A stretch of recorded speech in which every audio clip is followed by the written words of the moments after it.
알트코인 불장은 언제 시작되고 또 언제 끝이 날까요? 현재 이더리움이 빠르게 오르기 시작하면서 점점 알트코인 상승장에 대한 이야기가 여기저기서 들립니다. 하지만 알트코인 불장은 단순히 가격이 조금 오른다고 시작되는 게 아닙니다. 역사적으로 알트코인 불장은 생각보다 명확한 시그널을 보여주며 찾아왔고 시즌 종료 역시 그러했습니다. 오늘 영상에서는 알트코인 불장의 시그널과 시즌 종료를 대비한 적절한 매도 플랜에 대해 알아보도록 하겠습니다. 암호화폐 불장의 시작은 언제일까요? 대부분의 투자자들은 모든 코인들이 급등할 때를 불장이라고 생각합니다. 하지만 실제 불장은 훨씬 이전 비트코인 반감기 이후부터 조용히 시작됩니다. 실제로 과거 사례를 보면 2012년, 16년, 20년의 반감기 이후 1년 이내에 각각 대규모 상승장이 찾아왔습니다. 심지어 작년인 2024년 이후에도 비트코인은 연일 신고가를 갱신 중입니다. 그리고 이 시기 시장의 가장 큰 특징은 바로 비트코인 도미넌스의 상승입니다. 도미넌스는 전체 암호화폐 시장에서 비트코인이 차지하는 점유율인데 이 수치가 오르면 시장의 관심과 자금이 비트코인에 쏠리고 있다는 뜻이죠. 왜 그럴까요? 반감기 이후 초기 자금은 가장 안정적이고 대표적인 자산인 비트코인으로 먼저 들어옵니다. 소위 비트코인 흡성대법이라고 불리는데 알트코인은 이렇게 비트코인이 시장의 유동성을 모두 흡수한 다음에 움직입니다.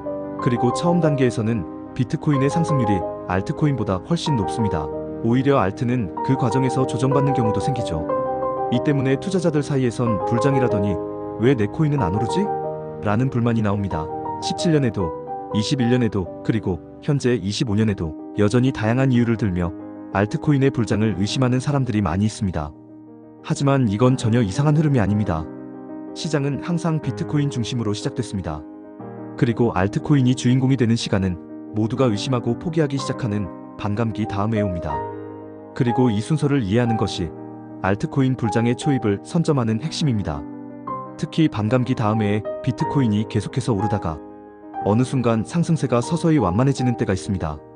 바로 이 지점에서 시장 판도가 바뀌기 시작합니다. 이때부터 눈여겨봐야 할 지표가 비트코인 도미넌스와 이더리움의 가격입니다. 실제로 도미넌스가 하락세로 빠르게 전환되기 시작할 때 본격적인 알트 불장이 시작되어 왔습니다. 그리고 이 구간에서 가장 먼저 치고 올라오는 종목은 이더리움입니다. 이더리움은 매 사이클마다 비트코인의 상승 후반부에 강력한 랠리를 보여주는 특징이 있습니다.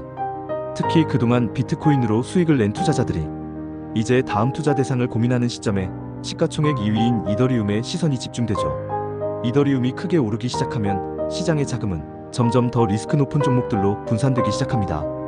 비트코인에서 이더리움, 그리고 메이저 알트에서 마이너 알트와 밈코인, 이런 흐름으로 자금이 이동하고 이와 동시에 비트코인 도미넌스는 빠르게 하락하게 됩니다. 이 도미넌스 하락은 단순히 숫자의 변화가 아닙니다. 비트코인에서 시장의 돈이 분산되고 있다는 명확한 신호이며 그만큼 투자자들의 위험 감수 성향이 커졌다는 뜻입니다. 그리고 이 시점에는 수십 수백 배 수익률을 기록하는 알트코인과 밈코인이 등장하며 디스코드, 텔레그램, SNS가 온통 급등 종목 이야기로 도배됩니다. 주변에서 이제 슬슬 나도 코인 해야겠다는 이야기가 들리기 시작하죠.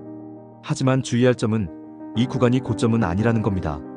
오히려 시장은 아직 가속 구간에 있습니다. 이더리움이 치고 올라오고 도미넌스가 하락하기 시작한 시점은 불장의 절정 직전 가장 강한 랠리가 시작되는 구간이기 때문이죠. 비트코인 도미넌스는 단순한 숫자가 아닙니다. 이 수치는 시장 자금이 어디로 흘러가는지를 보여주는 굉장히 중요한 지표입니다. 불장의 전개 과정에서 도미넌스의 수치는 지금 시장의 중심이 어디에 있는지를 말해줍니다. 일반적으로 반감기 다음에 최소 65%를 넘었던 도미넌스가 이더리움의 상승과 함께 50% 이하로 하락하기 시작하면 시장의 분위기는 본격적인 알트 불장 모드로 전환됩니다. 이 시점부터는 슬슬 전략적인 준비가 필요합니다.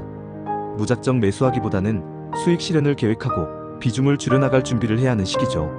그리고 도미넌스가 45% 이하로 떨어지게 되면 이는 굉장히 강력한 시즌 종료 시그널로 받아들여야 합니다. 시장 자금이 비트코인이 아닌 리스크가 극단적으로 높은 알트코인으로 몰리고 있다는 뜻이기 때문입니다. 이 구간에서는 마지막 피날레인 개미털기가 가까워졌음을 의미합니다.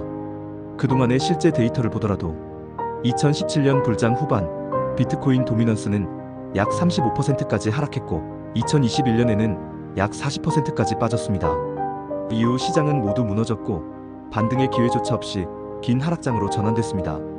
그리고 이 패턴은 매번 사이클마다 그 하락폭이 완만해지며 반복되어 왔습니다. 만약 이번 사이클도 과거와 유사한 흐름을 보인다면 도미넌스가 약 45% 부근까지 하락하는 시점이 마지막일 가능성이 높다고 분석됩니다. 따라서 도미넌스가 50%를 이탈했을 때부터는 서서히 분할 매도를 시작해야 하고, 만약 45% 이하가 된다면 욕심을 버리고 빨리 나와야 합니다. 탐욕의 정점에서 이성을 유지하는 것, 그것이 불장에서 살아남는 핵심 비결입니다. 그렇다면 지금 우리는 어디쯤에 와 있을까요? 2025년 현재 비트코인은 계속 신고점을 오르다가 점점 그 상승각이 완만해지고 있습니다. 동시에 이더리움은 빠르게 오르기 시작하며 비트코인 도미넌스는 66%에서 61%까지 내려온 상태이죠. 물론 아직 이 정도 도미넌스 하락으로 섣불리 알트 불장을 단정할 수는 없습니다.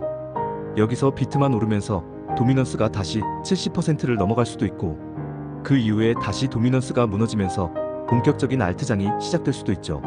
하지만 중요한 건 혹시 모를 알트 불장의 시즌 종료를 항상 준비해야 한다는 것입니다. 따라서 만약 여러분이 알트코인을 들고 계시다면 적어도 도미넌스가 50% 이하로 깨지기 시작하는 시점부터는 언제든 팔고 나갈 준비를 하는 게 역사적으로는 현명한 태도였다는 것을 알아두셨으면 합니다. 모두 성공적인 투자하시길 바라며, 이번 영상이 유익하셨다면 구독으로 다음 영상에서도 함께하면 좋겠습니다.